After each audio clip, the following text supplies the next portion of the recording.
আল্লাহ রাসূল আরো হইছেন এই ফিলিস্তিনের ভূমি হইল আরদুল মাহশারি ওয়াল মানশার, এই জমিন হইল কিয়ামতের ময়দান। সুবহানাল্লাহ কইতে ইচ্ছা করে না আপনারা? আর এই ভূমি ফিলিস্তিন, এই ভূমিত এই দেশও আছে ইসলামর তৃতীয় গুরুত্বপূর্ণ মসজিদ। মসজিদটার নাম আপনারা হৌকাছেন কিতা? মসজিদে এই ফিলিস্তিনের লাগি আল্লাহর রাসূলে দোয়া কইরা গেছে। সুবহানাল্লাহ হুকা কিতা দোয়া করছেন? আল্লাহুম্মা বারিক লানা ফি শামিনা ওয়া ফি ইয়ামানিনা। আল্লাহ এই শাম অঞ্চল অর্থাৎ এই ফিলিস্তিন অঞ্চল তুমি বরকত নাজিল করো। সুবহানাল্লাহ। শুধু তাই নাই, এই ফিলিস্তিন ভূমি ইকানরে আল্লাহ রসুলে কইছেন ইসলামী বিশ্বর হৃৎপিণ্ড। হার্ট বুঝেন তো আপনারা? ইকান যদি ঠিক না থাকে শরীর ঠিক থাকবো না, শেষ আপনি। তো ফিলিস্তিনের ভূমিরে আল্লাহ রসুলে কইছেন এটা হইছে ইসলামী বিশ্বর হৃৎপিণ্ড। যখন কোনো ঘরে একটি কন্যা সন্তানের জন্ম নেয়, ওই ঘরে আল্লাহ তাআলা তার রহমতের ফেরেশতাদেরকে পাঠিয়ে দেন। সুবহানাল্লাহ। এই রহমতের ফেরেশতারা এসে সালাম দেয়, তারা এসে বলে আসসালামু আলাইকুম আহলাল বাইত। এই ঘরবাসী প্রত্যেকটি মানুষের উপরে আল্লাহর রহমত এবং শান্তি নাজিল হোক। তারা এসে কি করে? আল্লাহর হাবিব বলেছেন ইয়াকতানিফুনাহা বিআজনিহাতিহিম ওয়া ইয়ামসাহুনা বিআইদিহিম আলা রাসিহা। ওই কন্যা সন্তানকে তারা তাদের রহমতের ডানায় আবৃত করে রাখে এবং রহমতের ফেরেশতারা তারা তাদের হাত ওই কন্যা সন্তানের মাথায় বুলিয়ে দেয় আর বলতে থাকে এই ঘরে যে কন্যা সন্তানের জন্ম হয়েছে, এই কন্যা সন্তানকে যারা জীবিত অবস্থায় পুঁতে না ফেলে, এই কন্যা সন্তানটিকে যারা যেই পিতামাতা আদর স্নেহ মমতা ভালোবাসা দিয়ে প্রতিপালন করে, উত্তম শিক্ষা দীক্ষা দিয়ে শিক্ষিত করে সৎ পাত্রস্থ যারা করবে, তারা কিয়ামত পর্যন্ত আল্লাহর তরফ থেকে সাহায্য প্রাপ্ত হবে। যেখানে নারীর কোনো সম্মানই ছিল না পৃথিবীর বুকে, ইসলাম নারীর অধিকার দিয়ে তারপর ধাপে ধাপে মর্যাদা। একটা মেয়ে শিক্ষা গ্রহণ করবে, এখানে তার অধিকার, তার বিয়ে শাদী হবে, মহারানার অধিকার। যেখানে সেই যুগে বাজারঘাটে মাছ আর সবজি কেনা বেচার মতো নারী কেনা বেচা হতো, বিবাহ শাদী ছাড়াই নারীদেরকে ভোগ করা হতো, সেখানে বিয়ে শাদী দিয়ে ইসলাম নারীকে সম্মানের আসনে বসিয়ে দিল। সুবহানাল্লাহ। এরপরে যখন মা হয়ে যায় তখন একজন নারী সর্বোচ্চ মর্যাদার আসনে সমাসীন হয়ে যান। তখন একজন নারীর এত মর্যাদা বেড়ে যায়, মা হওয়ার পরে আল্লাহ তাআলা সন্তানের বেহেশত ওই মায়ের পায়ের তলায় রেখে দেন। সুবহানাল্লাহ। মহিলাদেরকে সম্মান কে দিয়েছেন? তো সূরার নাম সূরাতু আন-নিসা। আয়াত তিলাওয়াত করেছি ৭৫ নম্বর আয়াত। কোরআনুল কারীমের কোনো আয়াতের তাফসীর ভালো করে বুঝতে হলে ওই আয়াত নাজিলের প্রেক্ষাপট, ব্যাকগ্রাউন্ড, পটভূমি, যেটাকে আরবিতে বলা হয় সাবাবুন নুজুল, নাজিলের কারণ জানতে হয়। তখন ওই আয়াতের তাফসীর ভালো করে বোঝা যায়। যে আয়াত আমি তেলাওয়াত করেছি, এই আয়াত কোন প্রেক্ষাপটে কোন পরিস্থিতিতে নাজিল হয়েছে সেটা আপনাদেরকে শোনাচ্ছি। নবী করিম সাল্লাল্লাহু আলাইহি ওয়াসাল্লাম নবুয়ত এবং রিসালাতের দাওয়াত আরম্ভ করলেন। দাওয়াত আরম্ভ করার পরে তুমুল বিরোধিতার সম্মুখীন হয়ে গেলেন। ৪০ বছরের আগ পর্যন্ত কেউ তার কোনো বিরোধিতা করে নাই, কোনো গালিগালাজ করে নাই। সকলের কাছে তিনি ছিলেন চোখের মণি। সবাই নবীজিকে ভালোবাসতো, পছন্দ করত। যখনই হেরা গুহায় ওহীপ্রাপ্ত হয়ে রিসালাতের দাওয়াত আরম্ভ করলেন, তখন থেকেই দৃশ্যপট বদলে গেল, অবস্থার পরিবর্তন দেখা দিল। যেই কাফের মুশরিকরা নবীজিকে ভালোবেসেছে, ওই কাফের মুশরিকরা এবার নবীজির বিরোধিতায় নবীজিকে গালিগালাজ আরম্ভ করলো। গালিগালাজ করে থামাতে পারে না, এবার তারা নবীজির উপরে শারীরিক নির্যাতন আরম্ভ করলো। নবীজির অনুসারী যারা সাহাবীদের উপরেও নির্মম নির্যাতন এবং নিপীড়ন আরম্ভ করে দিল। দিনের দাওয়াত, দিন প্রচার আর প্রতিষ্ঠার কাজ করতে গিয়ে রক্ত ঝরানো, দিন প্রতিষ্ঠার কাজ করতে গিয়ে জালেমদের জুলুমের সম্মুখীন হওয়া, এটা কোনো যুগের নতুন কোনো বিষয় নয়। যত যুগেই দিন প্রচার, দিন প্রতিষ্ঠার আন্দোলন ছিল, তত যুগেই দিন প্রতিষ্ঠার জন্য শরীরের রক্ত দিয়ে ঈমানের পরীক্ষা ছিল। নবী করিম সাল্লাল্লাহু আলাইহি ওয়াসাল্লাম এবং তার সাহাবীদের উপরে নির্যাতনের মাত্রা যখন তুমুলভাবে বেড়ে গেল, প্রচণ্ডভাবে যখন বেড়ে গেল, তখন আল্লাহর তরফ থেকে হিজরতের আদেশ চলে আসলো। নবীজি এবং নবীজির সাহাবীরা মক্কা থেকে মদিনায় হিজরত করলেন। হিজরতের ওয়াজ আপনারা বহু শুনেছেন। হিজরত মানে হলো এক স্থান থেকে অন্য স্থানে চলে যাওয়া। সাহাবীরা এবার নিজেদের বাড়িঘর, নিজেদের ভিটা মাটি, জায়গা জমি, সহায় সম্পদ, ব্যবসা বাণিজ্য সব কিছু ছেড়ে দিয়ে মদিনায় চলে যাচ্ছেন। এই যে মক্কায় নিজেদের বাড়িঘর, জায়গা জমি, ভিটা মাটি সব কিছু ফেলে রেখে চলে যাচ্ছেন শুধুমাত্র ঈমানের কারণে। জুড়ে বলেন তো কিসের কারণে? আপনারা তো হিজরতের অনেক ওয়াজ শুনেছেন। হ্যাঁ, ওয়াজ তো বহু হয়, একটু উপলব্ধি করেন তো বিষয়টা। আপনাদের বাড়ি এই বেরগুড়ি এলাকায়, আপনাকে বলা হলো এখন তো জটিল পরিস্থিতি, হিজরতের আদেশ এসেছে, আপনি বেরগুড়ি এই মৌলভীবাজার থেকে বের হয়ে এখন আপনি ওই রংপুরে হিজরত করেন। আমাদের যে অবস্থা, প্রথমেই বলবে বেরগুড়িতে আমার সুন্দর বাড়ি আছে, এখানে আমার এত ধানের ক্ষেত, এত সবজির ক্ষেত, কুলাউড়ায় আমার বাড়ি আছে, ব্যবসা আছে, মৌলভীবাজারে কত কিছু আছে, এত লক্ষ লক্ষ কোটি কোটি টাকার সহায় সম্পদ ছেড়ে আমি বুঝি রংপুরে যাব? এরকম বলবে কি না? আর যখন হিজরতের আদেশ আসলো, নবীজির সাহাবীরা ঘর বাড়ি ভিটা মাটি ব্যবসা বাণিজ্য ছেড়ে দিয়ে মদিনায় চলে যাবেন। হিজরতের আদেশ আসার পরে একজন সাহাবীও কি এমন ভাবে বলেছেন যে আমার ঘর বাড়ি ভিটা মাটি সবকিছু ছেড়ে দিয়ে আমি মদিনায় কেমনে যাব? এ ধরনের কোনো আপত্তি করেছেন?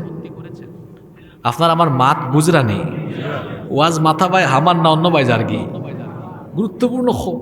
গুরুত্বপূর্ণ কথা জার্গি। তো তোরা ওখান সিলেটি ভাষায় কইলাই বুঝাইয়া আপনারে কইল ইতা গড় বাড়ি জাগা জমিন সকলতা ফালাইয়া রংপুর যাকে ইমানন লাগি ফয়লাও তো তেরা হয়ে যাব আপনি। হ্যাঁ, অত ধন সম্পদ, অত দানোর ক্ষেত, গমর ক্ষেত, সবজির ক্ষেত, ইতা ফালাইয়া কুয়াই যেতাম। আর যখন সাহাবি হলে কইছে সব মদিনাত যাও, তখন কোনো সাহাবি হলে কইছেন এ আমার অত টাকা পয়সা, দন দৌলত, বাড়িঘর, বিটা মাটি সকলতা ফালাইয়া কুয়াই যেতাম, খানো যেতাম, কইছেন নি? মাতুকা কইছেন নি?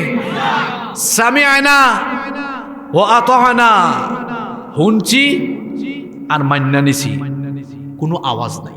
সুবহানাল্লাহ। ওটার নাম ঈমান। ওটার নাম কিতা? ওটার নাম কিতা? ঈমান। আমরার ঈমান আর সাহাবী হলর ঈমানের মাঝে পার্থক্য আছে বাবা হল, ভাই হল। আমরার ঈমান আর সাহাবী হলর ঈমানের মাঝে পার্থক্য আছে। আমরা তো বাপ দাদা হাবি গোষ্ঠী থাকি ফাইলিছি ঈমান, আর গরু জবই হল আমার খাইরাম। আর সাহাবী হলে ঈমান আনছন, হেউ হেউ জ্বলন্ত কয়লার উপরে পরীক্ষা দিচ্ছেন। হেউ হেউ ঈমান আনার কারণে চাবক পিঠা খাইছেন, হেউ ঈমান আনার কারণে গড় বাড়ি সহায় সম্পদ তাকে বিতাড়িত হইছেন, হেউ ঈমান আনার কারণে জীবন দিয়া শাহাদাতের ঈদগাহে শামিল হইছেন। এরপরেও তারা বেঈমান হলর সামনে মাথা নুয়াইছেন। আল্লাহু আকবার। ওটার নাম ঈমান। ওটার নাম কিতা? আমরার ঈমান তো টেকার কাছে বিক্রি হয়ে যায়। আমরার ঈমান সামান্য পদ দিলে, পদবি দিলাইলে আপনার কথা কিতা কইতা? আখিরি জমানাত কিছু আলিম বেরোইবা। আল্লাহ রসুল কইছেন উলামা উহুম শাররুম মান তাহতা আদিমিস সামা, আসমানের তলে ইতা হইবা সবচেয়ে নিকৃষ্ট আলেম। ওতারে দিয়ে আল্লাহ জাহান্নাম উদ্বোধন করবা, ইতার খাইসলত কিতা হইব? আল্লাহ রসুল কইছেন ইতাই দুনিয়াবি স্বার্থর লাগে ফাসিক ফুজ্জার হলর প্রশংসা করবা। আপনারা ইতা মানুষ কই দেখতা, একটু তুরা ক্লু দেলাই ফাইলিবা, দেখবা নে টাটকা দুর্নীতিবাজ, টাটকা চোর, টাটকা ডাকাইত, মানুষের মাল চুরি করি খায়, এইরকম টাটকা টাটকা বাদ মানুষ হয়ে যদি গিয়ে খালি টেকার বান্ডিল মাদ্রাসাত ফলাই দেয়, দেখবা নাকি যাত প্রশংসা মুখে দিবার হয়। একজন আলেম ব্যক্তিত্ববান হওয়া দরকার। আমাদের পূর্বপুরুষ যারা ছিলেন, আমাদের পূর্ববর্তী আলেমরা, তারা কখনো পয়সার কাছে, পদ পদবীর কাছে নিজেকে বিক্রি করে দেন নাই। তারা ইখলাসের সাথে আল্লাহর জমিনে আল্লাহর দ্বীনের কাজ করে গিয়েছেন। আল্লাহ আমাদেরকে সেরকম হওয়ার তৌফিক দান করে দেন।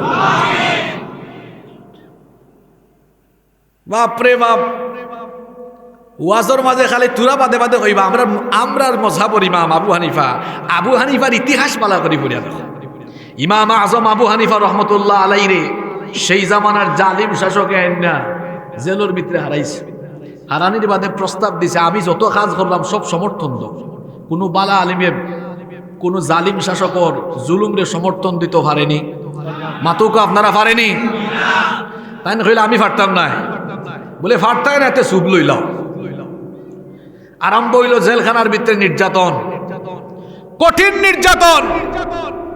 আর হয় মানিলাও, এখনো এবং মানিলাও, আর না ছাড়তাম নাই। কিন্তু ইমাম আবু হানিফা রহমতুল্লাহ আলাইহি কইলা, যা করবার করো, আমারে তোমাতাম ই বাজে প্রস্তাব মানাইতে হরতায়। চিন্তা করলো, দেখি মারে আইনা খাম হয়নি, কারণ অনেক সময় মা সামনে থাকলে সন্তান দুর্বল হয়ে যায়। আবু হানিফা রহমতুল্লাহ আলাইহির মারে জেলখানার ডাক্কেন না, মার সামনে এখন ফুয়ারে খাফর কুল্লা জুব্বা কুল্লা ফিটানি আরম্ভ হয়েছে।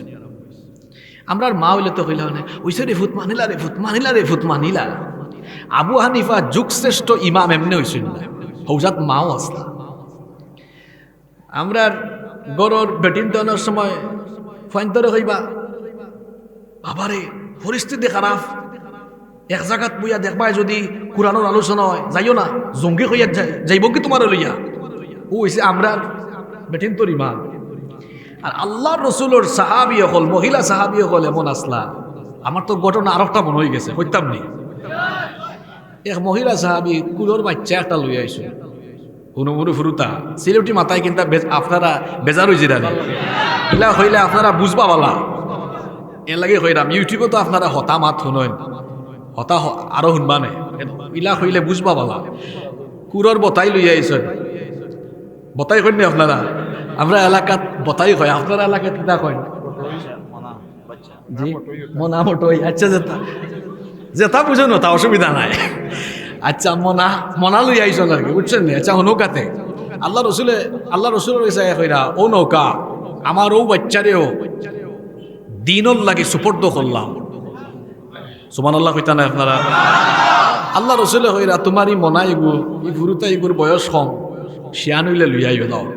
তাই কইলা, আমার তো আর কেউ নাই, আমার এক স্বামী আসলা শহীদ হয়ে গেছে, আমার বাচ্চান আরো আসলা শহীদ হয়ে গেছেন, আসেই এগু, ওই এগুতা আছে, ওগুতারে দিলাইলাম। কোনো খামো যদি নাও লাগে, তে জিহাদের ময়দানে শত্রু হলে কাফির হলে আপনারে যখন উদ্দেশ্য করে তীর নিক্ষেপ করবো, বা আপনারে তারা যখন ক্ষতি সাধন আপনারে করতে চাইবা, আমার বাচ্চাও করে ডাল বানাইয়া আপনি কাফির হলর অস্ত্র শস্ত্রর আঘাত আপনি আটকাইবা। সুবহানাল্লাহ।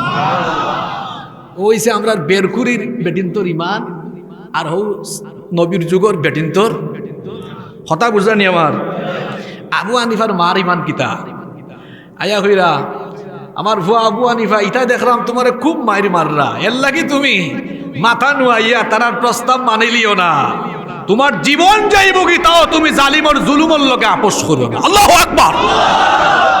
যে জাত মা ও মা ওলা করে, ও মার ফেটো যুগ শ্রেষ্ঠ একজন ইমাম মুজতাহিদ আইসুন। সুবহানাল্লাহ।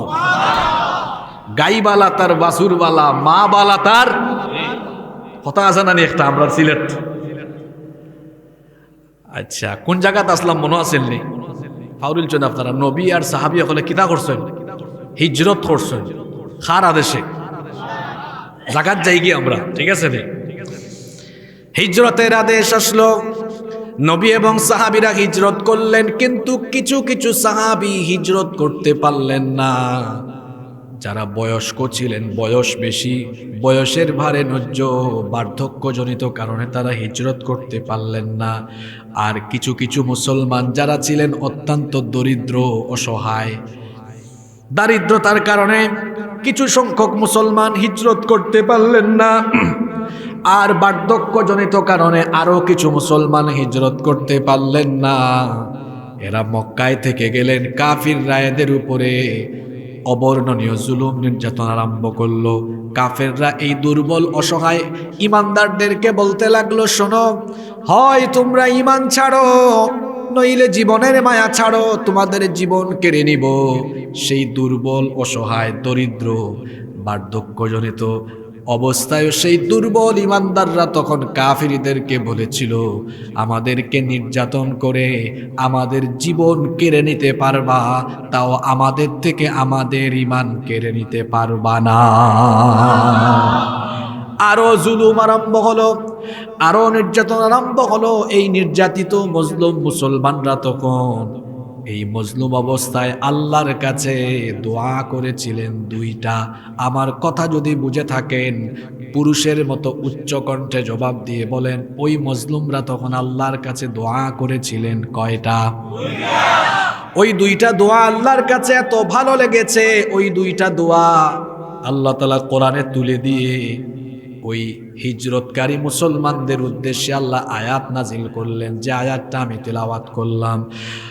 আল্লাহ তাআলা আয়াত নাজিল করে দিলেন, ওয়ামা লাকুম লা তুকাতিলুনা ফি সাবিলিল্লাহি ওয়াল মুস্তাদআফিনা মিনার রিজালি ওয়ান নিসাই ওয়াল উইলদান।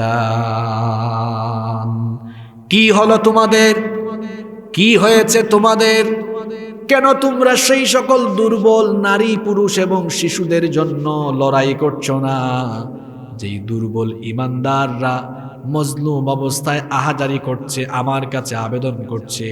কি আবেদন করছে? আল্লাহ পরের অংশে বলছেন, ইয়াকুলুনা রব্বানা আখরিজনা মিন হাযিহিল ক্বরয়াতিয যালিমি আহলুহা। যারা বলছে, হে আমাদের রব, আমাদেরকে এই জালিম অধ্যুষিত এলাকা থেকে বের করে দাও, যার অধিবাসীরা জালেম, যারা আমাদের উপর জুলুম করছে।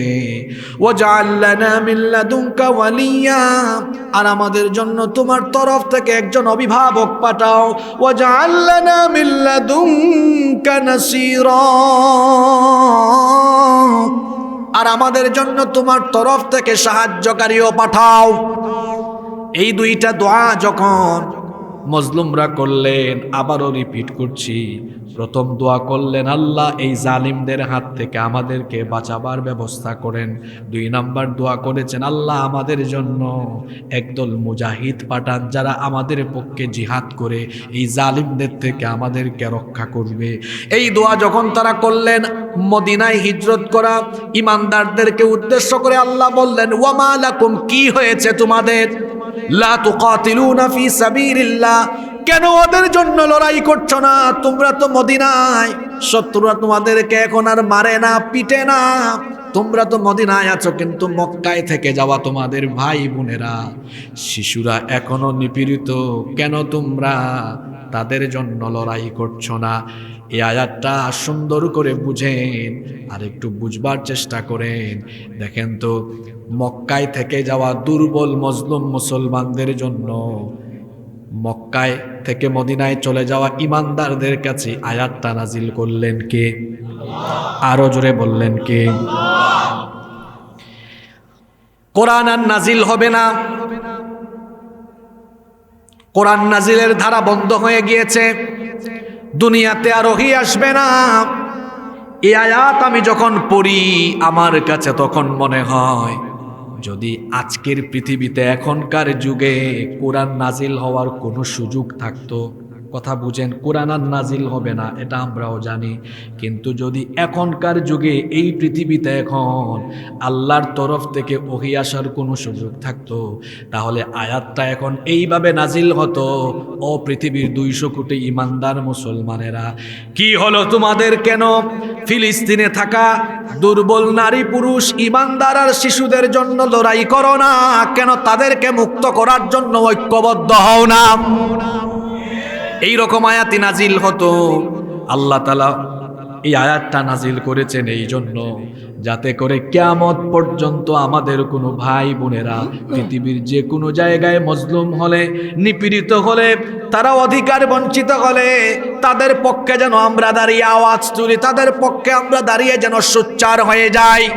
কেন আমরা সোচ্চার হব? কারণ নবীজি বলেছেন, আল মুমিনুনা কাল জাসাদিল ওয়াহিদ, সারা দুনিয়ার মোমেনরা হলো একটি দেহের মতো। এই যে আপনার মাথা থেকে পা পর্যন্ত, মনে করেন আপনার টাকনুর মধ্যে ব্যথা লাগলো, ব্যথা শুধু টাকনুতে লাগবে না, দেখবেন এর প্রভাব সারা শরীরে গিয়ে পড়বে। শরীরের কোথাও ক্ষত হলে যেমন সারা শরীরে তার তীব্রতা বা ব্যথা অনুভব হয়, মোমেনরাও তেমন হবে। দুনিয়ার এক প্রান্তে যদি একজন আক্রান্ত হয়, সারা দুনিয়ার অন্যান্য প্রান্তের সকল মোমেনরাও তার কষ্টে তখন কষ্ট পাওয়া লাগবে। এর নাম ঈমান। কিন্তু দুঃখ রাখবো কোথায়? আজ ফিলিস্তিনিদের 95% ভূমি দখলদাররা দখল করে ফেলেছে। শুধু তাই নয়, আজকে তারা বাস্তুচ্যুত, ঘর বাড়ি হারা, পরিবার হারা, পরিবার বঞ্চিত, এত মজলুম, এত নিপীড়িত, তারা নিজেদের ভূমিতে নিজেরাই উদ্বাস্ত হয়ে গিয়েছে। আর আমরা তাদের পক্ষে 200 কোটি মুসলমান ঐক্যবদ্ধ হতে পারছি না। কিভাবে আমরা আল্লাহর সামনে দাঁড়াবো? একটু লজ্জাও লাগে না মুসলমানদের? মুসলমানরা মনে করে যে এই দখলদারদের বিরুদ্ধে কিভাবে আমরা লড়াই করব, কারণ তারা তো পৃথিবীতে সামরিক দিক দিয়ে সবচেয়ে বেশি শক্তিশালী। অর্থবল, সৈন্যবল, জনবল সব দিক থেকে তারা এগিয়ে আছে। এই জন্য দুর্বল ইমানদাররা মনে করে ফিলিস্তিন এবং মসজিদে আকসা এটা হয়তো ওই কাফিরদের থেকে, অসভ্যদের থেকে, দখলদারদের থেকে পুনরুদ্ধার করা যাবে না। আপনারাও কিতা ওলা মনে করেন না কিতা যে তার শক্তি বেশি আর লাগে ভাড়া দিত নাই? মাতো কওলা মনে করেন না কিতা শক্তি দিয়া দুনিয়াত কোনো বিজয় আইসিনি? মাথৌ কাতে একটু মুকুট দিভা লাগাই দিলে তো নাই, মাথা লাগবো। শক্তি দিয়া দুনিয়াত কোনো বিজয় আইসেনি? আরো জোরে হোক আইসেনি? ই ফিলিস্তিনি কেন ই জমিনের প্রতি আমরা বেশি টান খেনে জানেন? কারণ হইল এই ফিলিস্তিনের ভূমি হইছে বরকতময় ভূমি। কোরআনুল কারীম আল্লাহ এক জায়গাত নাই, 6 জায়গাত হইছে যে ফিলিস্তিনের ভূমি হইল বরকতময় এবং পবিত্র ভূমি। হোকা সুবহানাল্লাহ। শুধু তাই নাই, এই ফিলিস্তিন হইল আখিরি জমানা, শেষ জমানাত কিয়ামতের আগে সবচেয়ে গুরুত্বপূর্ণ জায়গা। এই ফিলিস্তিনের লাগে আল্লাহর রাসূলে দোয়া কইরা গেছে। সুবহানাল্লাহ। হোকা কিতা দোয়া করছেন? আল্লাহুম্মা বারিক লানা ফি শামিনা ওয়া ফি ইয়ামানিনা। আল্লাহ, এই শাম অঞ্চল অর্থাৎ এই ফিলিস্তিন অঞ্চল তুমি বরকত নাজিল করো। সুবহানাল্লাহ। শুধু তাই নাই, এই ফিলিস্তিন ভূমি ইকানরে আল্লাহ রসুলে কইছেন ইসলামী বিশ্বর হৃৎপিণ্ড। হার্ট বুঝেন তো আপনারা? ইকান যদি ঠিক না থাকে, শরীর ঠিক থাকবো না, শেষ আপনি। তো ফিলিস্তিনের ভূমিরে আল্লাহ রসুলে কইছেন এটা হইছে ইসলামী বিশ্বর হৃৎপিণ্ড। শুধু তাই নাই, আল্লাহ রসুলে আরো কইছেন এই ফিলিস্তিনের ভূমি হইল আরদুল মাহশারি ওয়াল মানশার। ই জমিন হইল কিয়ামতের ময়দান। সুবহানাল্লাহ কইতে ইচ্ছা করে না আপনারা? আর এই ভূমি ফিলিস্তিন, এই ভূমিত, এই দেশও আছে ইসলামর 3য় গুরুত্বপূর্ণ মসজিদ। মসজিদটার নাম আপনারা হৌকাছেন কিতা? মসজিদে এই মসজিদ আছিল আমরার মুসলমান হলর আগর কিবলা। শুধু তাই নাই, এটা হইছে এমন এক মসজিদ যে মেরাজর রাইত দুনিয়ার প্রথম নবী বাবা আদম আলাইহিস সালাম থেকে লইয়া আমরান নবী পর্যন্ত সব আম্বিয়া পয়গাম্বর হলরে আল্লাহ এই মসজিদে একত্রিত করছিলা। এটা হইছে সেই মসজিদ যেই মসজিদও আমার আপনার নবীর ইমামতিতে সমস্ত নবী হলে সেই রাইত নামাজ আদায় করছেন। সুবহানাল্লাহ। তাহলে এই মসজিদের প্রতি আমরার মায়া, মোহব্বত, ভালোবাসা, আন্তরিকতা কম না বেশি? খালি ফিলিস্তিনি হলর বেশি না আমরারও বেশি? মাতুকা আমরারও। আমরা টেকা হইলেও মক্কাত যাইতাম পারি, মদিনাতে যাইতাম পারি, কিন্তু মসজিদে আকসার যাইতাম। আল্লাহ রসুলের একটা হাদিস আমার মনে হয়ে গেল। আল্লাহ রসুল কইছেন যে কিয়ামতের আগে সামান্য পরিমাণ মাটির উপরে উবাইয়া মসজিদে আকসা দেখা এটা মানুষের লাগে আফসুস হইব। আজকে সেই যুগ হচ্ছে। আর আমরা মুসলমান হল না হদ দিয়া গুম ফিলিস্তিন নিয়ে অত আগ্রহ এখানে আমরা এই ফিলিস্তিনও আইবা ইমাম মাহদি আলাইহিস সালাম ফিলিস্তিনও আইতা না তার আত্মপ্রকাশ হইব মক্কাত কাবাগর তোয়াফরত অবস্থায়, কিন্তু তার হেডকোয়ার্টার ইমাম মাহদি আলাইহিস সালাম গোটা দুনিয়ায় শাসন করবা। আমরা তো ক্ষমতার লাগে কত আন্দোলন করি, কত টাকা পয়সা নষ্ট করি, কত জ্বালা উপরা কত কিছু করি, কিন্তু আল্লাহর হাবিবে কইছেন ইউসলিহুল্লাহু ফি লাইলাতিন ওয়াহিদা, মাত্র এক রাইতে আল্লাহ ইমাম মাহদিরে গোটা দুনিয়ার খেলাফতি দান করল। এক রাইতে দুনিয়ার ক্ষমতার মালিক সুবহানাল্লাহ কইতা নাই? তাই গোটা দুনিয়ায় শাসন করবা। এখন বাংলাদেশ যে সরকার যখন ক্ষমতা তাই প্রধান অফিস কুনানো মাতুকা কুনানো ঢাকা কুনানো ঢাকা, প্রত্যেকটা দেশের রাজধানীর থাকে সরকার হল হেড অফিস। ইমাম মাহদির দুনিয়ায় চালাইবা আর তার হেড অফিস হইল ফিলিস্তিন। ও ফিলিস্তিনও আইব দাজ্জাল, হে মরবো অনো দাজ্জাল, আবার ও ফিলিস্তিনেও ফাটাইবা আল্লাহ ঈসা নবীরে যে নাইয়া দাজ্জাল রে কতল করবা। আল্লাহু আকবার। তাহলে ফিলিস্তিনি গান গুরুত্বপূর্ণ কম না বেশি? মাতুকা কম না বেশি? বেরকুরির মুসলমান যারা আছেন তারা মনে করবা হুজুর ইহুদি হল ইতার তো অস্ত্র শস্ত্র অর্থবল জনবল সামরিক বল হকলতা বেশি। এখন ইতার লগে দুনিয়ায় মুসলমান হলে বলে ভাইবা ও তো এক ভাইয়ে করছেন না ই ভাই রিমানোর ব্যাটারির চার্জ যাইতে যাইতে এখন ব্যাটারির ভিতরে পানিও নাই, পানি হারাই লাগবো সকাল। ও আপনি আমার ভাই চাইবা আমাই যাব পানি এখন ইনশাআল্লাহ, কারণ আমরা রিমান্ডে চার্জ দেওয়ার লাগে লাগবো কিতা আরো জোরে হোকা। ই ভাই পানি গেছে কি ব্যাটারি সারা গেছে কি নাই, একবারে খালি হয়ে গেছে। তো আইব অসুবিধা নাই, কিছু সময়ের ভিতরে আইব ইনশা। এই ভাইও খুব মজার মানুষ, হাসি খুশি হাসি আছে মুখ সুবহানাল্লাহ। পৃথিবীর ইতিহাসে আমি যে তুরা সিলেটে করছি বেজার নি আপনারা? আচ্ছা আমরা আবার দেখার লাইন না যদি পৃথিবীর ইতিহাসে কোনোদিনও সংখ্যা দিয়ে শক্তি দিয়ে ফিলিস্তিনের ভূমি মসজিদে আকসা বিজয় হয় নাই, হয়েছে ঈমান আর আল্লাহর সাহায্য দিয়ে। সুবহানাল্লাহ। কিভাবে শুনেন ভালো করে। আমি আপনাদেরকে সুন্দর একটা ঘটনা শোনাই। মুসা নবীর নাম তো আমরা সবাই জানি। মুসা নবী এবং তার উম্মতের উপরে যখন ফেরাউনের বাহিনীর নির্মম নির্যাতন আরম্ভ করলো, আল্লাহ তাআলা মুসা নবী এবং তার উম্মতকে মিশর ছেড়ে চলে যাওয়ার আদেশ দিলেন। তারা মিশর থেকে রওনা হলেন। যেতে যেতে যেতে যেতে লোহিত সাগরের সামনে চলে গেলেন। সাগর কিভাবে পাড়ি দিবেন সেই চিন্তায় মগ্ন। এমতা অবস্থায় ফেরাউন তার বাহিনী নিয়ে পেছন দিক থেকে হাজির হয়ে গিয়েছে। মুসা নবীর উম্মত পিছনে তাকিয়ে দেখে ফেরাউনের বাহিনী। এই অবস্থায় তারা বলল, মুসা কোথায় এসেছি আমরা? সামনে সাগর, সামনে গেল মরণ, পিছনে ফেরাউনের বাহিনী, পিছনে গেল আমাদের মরণ, এখন আমরা কোথায় যাব?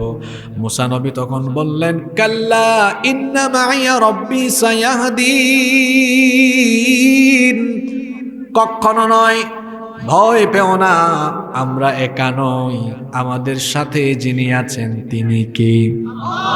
তিনি আমাদেরকে পথ দেখাবেন। আল্লাহ তাআলা খুশি হয়ে গেলেন। মুসা নবীকে আল্লাহ বললেন, হাতের লাঠি দিয়ে আঘাত করো।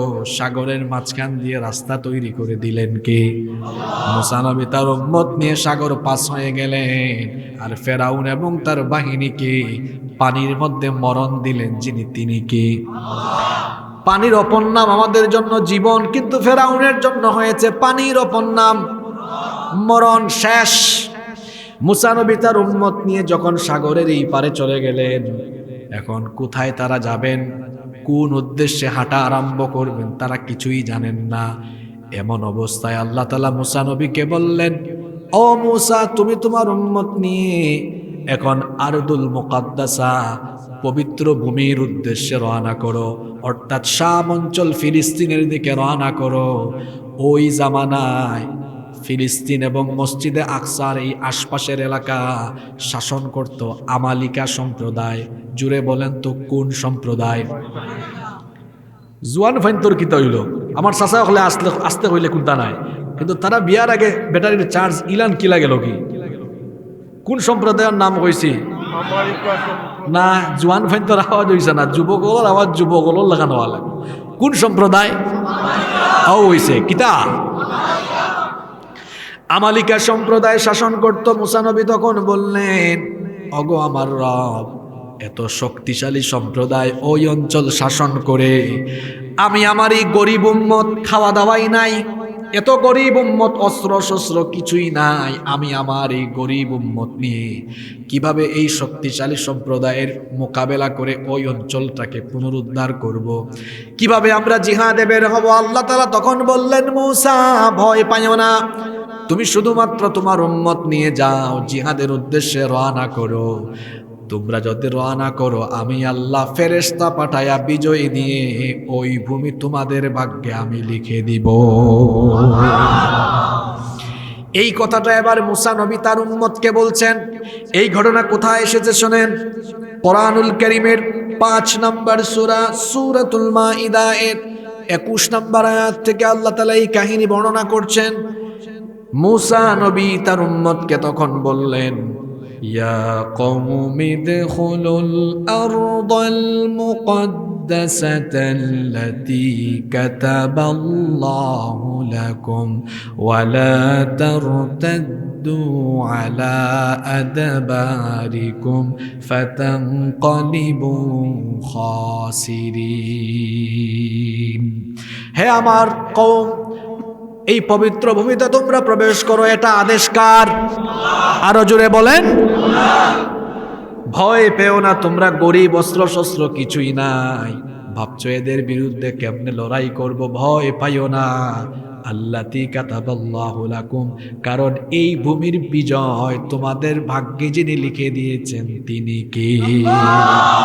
ওয়ালা তারতাদ্দু আলা আদবারিকুম ফাতানকালিবু খাসিরিন, পিছন ফিরে যেও না, আল্লাহর হুকুম অমান্য করো না, তাহলে তোমরা ক্ষতিগ্রস্ত হয়ে যাবে। মুসা নবীর উম্মত কিছু ঘাড় তেরা ছিল, এরা তখন মুসা নবীর এই কথা শুনে জবাব দিল। তারা তখন বলল, ক্বালু ইয়া মূসা ইন্না ফিহা কওমান জাব্বারিন ওয়া ইন্না লান নাদখুলাহা হাত্তা ইয়াখরুজু মিনহা ফাইন ইয়াখরুজু মিনহা ফাইন্না দাখিলুন। তারা বলল, হে মূসা, কিভাবে আমরা সেখানে যাব বলো? ইন্না ফিহা কওমান জাব্বারিন, সেখানে এক প্রতাপশালী শক্তিশালী সম্প্রদায় শাসন করে, সুতরাং তারা ওখান থেকে নিজেরা যদি বের হয়ে না যায়, এদের বিরুদ্ধে আমরা লড়াই করে ওই ভূমি আমরা পুনরুদ্ধার করতে পারবো না। এরা কি আল্লাহর আদেশ, নবীর আদেশ মানলো না অমান্য করলো?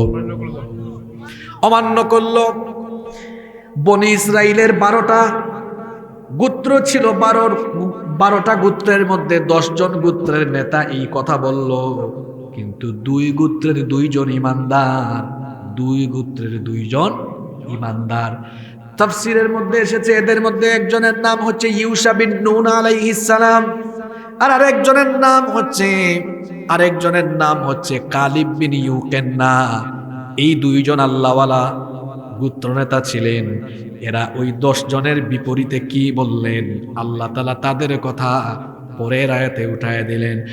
ওই 2 জন বললেন, ক্বালা রাজুলানি মিনাল্লাযীনা ইয়াখাফুনা আন'আমাল্লাহু আলাইহিম আদখুলু আলাইহিমুল বাবা ফাইযা দাখালতুমুহু ফাইন্নাকুম গালিবুন। ওই 2 জন বললেন, আশ্চর্য কথা, যেখানে আল্লাহ বলেছেন আল্লাহ ফেরেশতা পাঠায়া সাহায্য করবেন, আল্লাহর চাইতে শক্তিশালী কি কেউ আর আছে নাকি? যেখানে আল্লাহ বলেছেন আল্লাহ তোমাদেরকে বিজয় দিবেন, সেখানে তোমরা এমন কথা কেমনে বলো? খবরদার, এমন কথা বলো না, বরং আল্লাহ যেহেতু বলেছেন আল্লাহর উপর তাওয়াক্কুল করে আল্লাহর নবীর সাথে জিহাদে যাও, তাহলে যিনি বিজয় দিয়ে দিবেন তিনি কে? কিন্তু তারা এই কথা মানলো না। বাদ বাকি 10 গোত্রের নেতা কর্মী কেউ এটা মানল না। তারা তখন বলল, ক্বালু ইয়া মূসা ইন্না লান নাদখুলাহা আবাদাম মা দামু ফিহা ফাযহাব আনতা ওয়া রাব্বুকা ফাকাতিলা ইন্না হাহুনা কাঈদুন।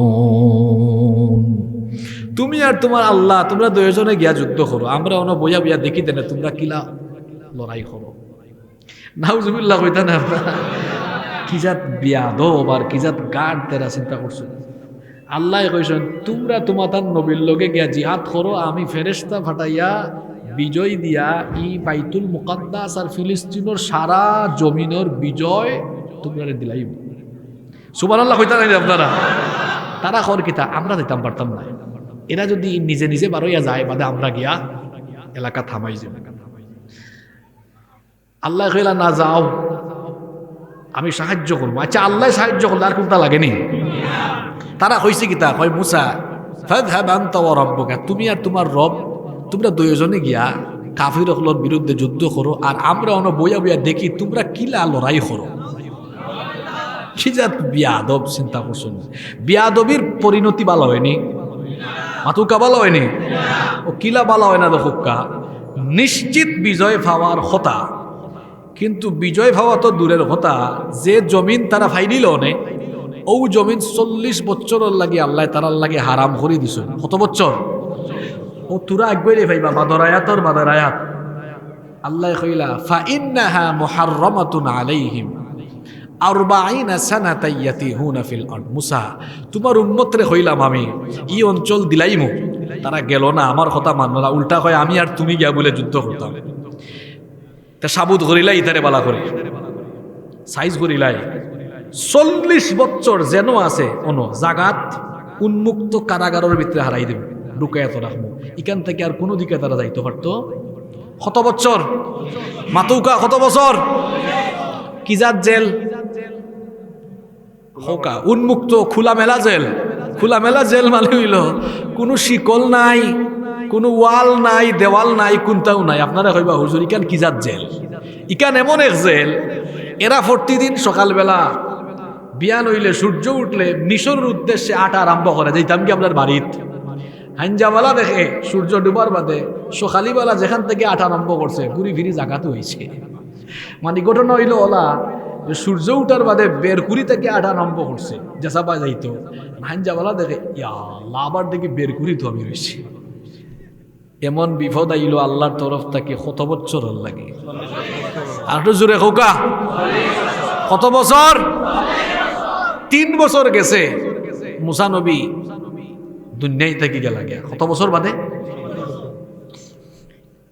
ই বিয়াদব হলোর ভিতরে যত বুড়া মানুষ আসলা এটা আস্তে আস্তে মরিজিরা নয়া নয়া জেনারেশন, আর এরা দেখে হায় রে হায় এমন এক কারাগারের ভিতরে হামাইছি বিয়ানে যেখানো হাঞ্জাবালা ঠাডা পড়ছে। কিতা করতো তারা? এখন মুসা নবীর বাদে বনি ইসরাইলের দায়িত্ব পাইলা ইউশা বিন নুন আলাইহিস সালাম। ইউশা বিন নুন আলাইহিস সালাম এরা আইয়া হইল যে বিপদ পড়ছে যত বছর ধরে এই বিপদ থেকে বাঁচতাম গিলা। তাই কইলা বাঁচতাই গিলা জানো না, আল্লাহ যাতা কইছেন ওটা করা লাগবে। মানে জিহাদ কইরা এই অঞ্চল দখল করা লাগবে, আল্লাহ সাহায্য করবা। কই ঠিক আছে আর ই বালা লাগেন না, আমরা যাইমু। আল্লাহ যে আদেশ দিছেন এই আদেশ আমরা মানব। এখন মায়ের খাওয়ার বাদে চাইছেন আর কি। এখন তারা ইউশা বিন নুন আলাইহিস সালামের নেতৃত্বে ও শাম অঞ্চল আর ফিলিস্তিনের বাইতুল মুকাদ্দাস কাফির হলোর আত্মাকে পুনরুদ্ধার করবার লাগে তারা জিহাদর ময়দানও গেলা। সারা দেশে ফার খাওয়ার বাদে আর কি। যাওয়ার বাদে লড়াই আরম্ভ হইছে। যুদ্ধ চলতে চলতে চলতে চলতে জুম্মার দিন আসর রক্ত পর্যন্ত লড়াই চলে। কোন অর্থ পর্যন্ত? আরো জোরে হোকা। আসর রক্ত পর্যন্ত লড়াই হয়। এখন আমরার এই জামানাত সাপ্তাহিক ইবাদতর দিন এলো জুমাবার, আর বনি ইসরাইল হলো ইবাদতর দিন আছিল শনিবার। কিবার হোকা চাই? এখন আমরা যে গড়ি ব্যবহার করি বা মোবাইল রাত 12টা হইলে দেখবা বাদর দিনের ডেইটাই এটা সৌর বৎসরের হিসাব, আর চন্দ্র বৎসরের হিসাব হইল যে সূর্য ডুবার বাদেও বাদর দিনের তারিখটা আরম্ভ হয়ে যায়। এর লাগে আমরা যে রোজা রাখি চাঁদ দেখি কোন সময় সূর্য ডুবার বাদে ও আরম্ভ হয়ে যায় সময়। তো ইউসা বিন নুন আলাইহিস সালাম তাই দেখলা যে যুদ্ধ ইমানদার হলে জিতিলিরা বিজয়ী হইজিরা এমন একটা বা বাচ্চে যুদ্ধর মাঠ সুবহানাল্লাহ হোকা। কিন্তু আসর রক্ত হয়ে গেছে তুরা বাদে মাগরিব সূর্য ডুবে যাবার, সূর্য ডুবে গেলে পবিত্র দিন শনিবার আইব, এখন একদিনের লাগে যুদ্ধ বিরতি, বাদর দিন রবিবারে আবার যুদ্ধ হইব। ই একদিনের সুযোগ ভাইয়া কাফির হল যদি আরো টাইট হইয়া মাঠল আমার তো অবস্থা খারাপ হইতে পারে। আমরা তাই না হায় রে হা একবারে জিতার গালা তাইছি ও সময় আইয়া তুরা সময় লাগে আর একটু সময় ফেললে জিতিল্লাম মনে বিজয়ী গেলাম মনে।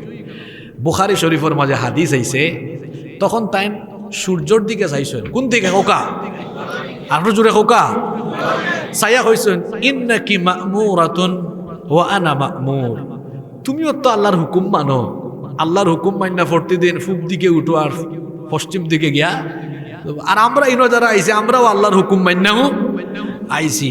হায় রে হায় তুমিও আল্লাহর হুকুম মানো আর আমরাও আল্লাহর হুকুম মানে, তুমি যদি আমার হুকুম মানতাই আর কি তাই হইলে আর কি মনে মানে তো তোমার থামাইলাম মনে মনে বলে আজকে সূর্য একটু লেট হয়ে ডুবো।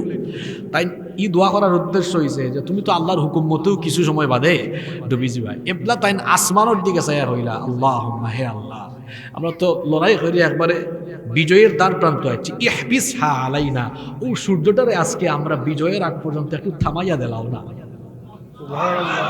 সুবহানাল্লাহ কইতা নাই আমরা বিজয়ী হওয়ার আগ পর্যন্ত ও সূর্যটা থামাইয়া দিলাও না।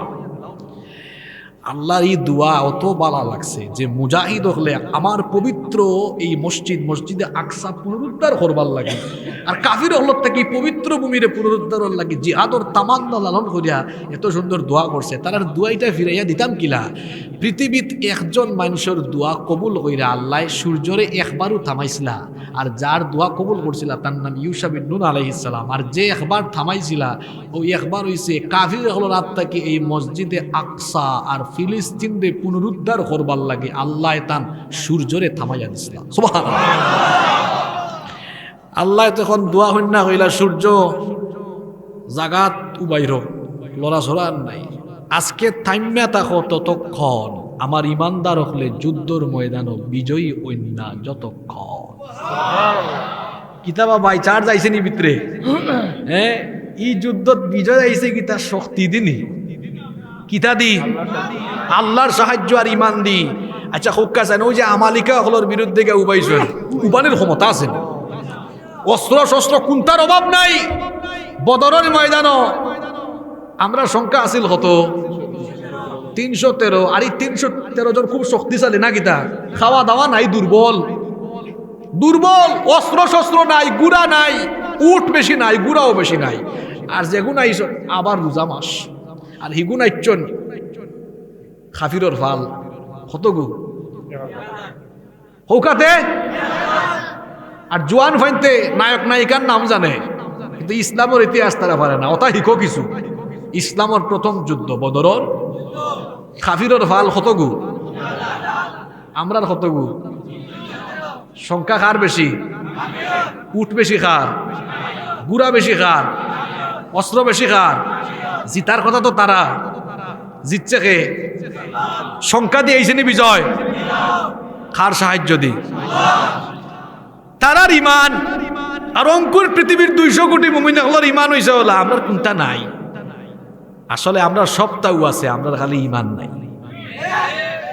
খালি যদি ইমান আল্লাহ খান থাকতো আমরা এমন ইমানে আমরা মসজিদের ভিতরে হারাইতে পারে না। এখন তো কইলে বেজার হয়ে যাবা কয় থাকি হুজুর আইসুন একবারে সকলটা আমার লগে লগে মিলাই করছে। যে এলাকাত ওয়াজ হয় এই এলাকাত হাই রে হাই প্রধান বক্তার ওয়াজের সময় ফেন্ডলের ভিতরে জায়গা নাই, কিন্তু হৌ এলাকার মসজিদও দেখা যায় এক কাতার মানুষ অঙ্কু ওয়াজও মানুষ বেশি মসজিদও মানুষ কম। এটা বালা লক্ষণ নেই। আপনার ইমানে আপনার মসজিদেও আনতে পারে না, আপনার লাগান ইমানদারে ভাই লিব আল্লাহর বিজয় না নেই। আল্লাহর বিজয় ভাইতে হইলে ইমানদার হওয়া লাগবো। যদি ফাক্কা ইমানদার আমরা হইতাম পারি তাইলে অস্ত্র শস্ত্র কুচ্ছু লাগতো না। ইমানের কারণে আল্লাহর আসমান থাকি আমরার উপরে সাহায্য আইব, আর এই সাহায্যের কারণে গোটা পৃথিবী আমরার ফাওয়ার তোলাত ফুরি যাব। আমরা লাগবো কিতা? আরো জুড়ে হৌকা যুবক ভাই হলে হৌকা কিতা লাগবো? আরো জুড়ে কিতা লাগবো? ইমান। ইমান অঙ্ক আমরা আসেনি, আছে, কিন্তু ওই যে হইলাম ব্যাটারির চার্জ যাইতে যাইতে ফানি নাই, ফানি ডালা লাগবো। ই ফানি ডাল তৈব কিতা দি? আরো জুড়ে হৌকা আমরা ইমান ঠিক করার লাগি, ইমান মজবুত রাখার লাগি লাগবো কিতা? কোরআন। এই কোরআন খালি বছর একবার তফসির মাহফিল ওয়াজ মাহফিল করিলে দায়িত্ব শেষ নাই। এই কোরআন পড়া লাগবো, বুঝা লাগবো। আর সমাজও কিছু মানুষ আছে, এরা মাইনসর আইন সমাজ রাষ্ট্র বাস্তবায়ন করতে চায় না, এরা কোরআনের আইন বাস্তবায়ন করতে চায়। ইকামতে দিনের কাজ করিয়া কোরআনের বিজয় বাস্তবায়ন করতে চায়।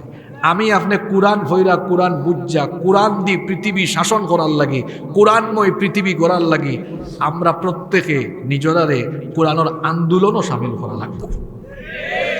হতা বুঝদানি না মাথার উপরে দিয়ে আর কি লাগবো কিতা?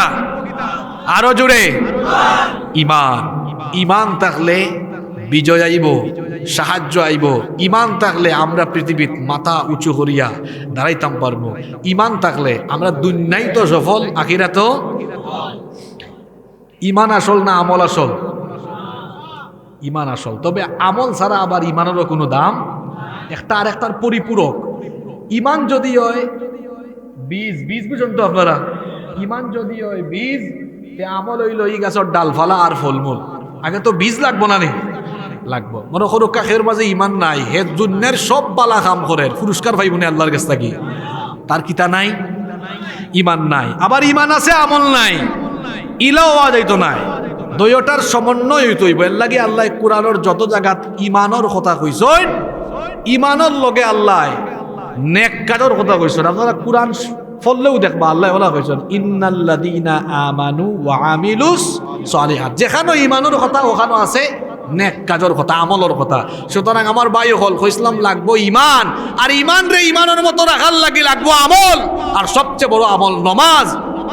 আর নিজের আমলের পথে পরিচালনা করার লাগি লাগবো কোরআন। সুতরাং আউকা আমরা ইমান ঠিক করি, আর ইমান ঠিক করার লাগে আমলের পথে তাকবার লাগি আমরা এই কোরআন ফরিয়া, কোরআন বুঝা, কোরআনের পথে তাকবার লাগি চেষ্টা করি।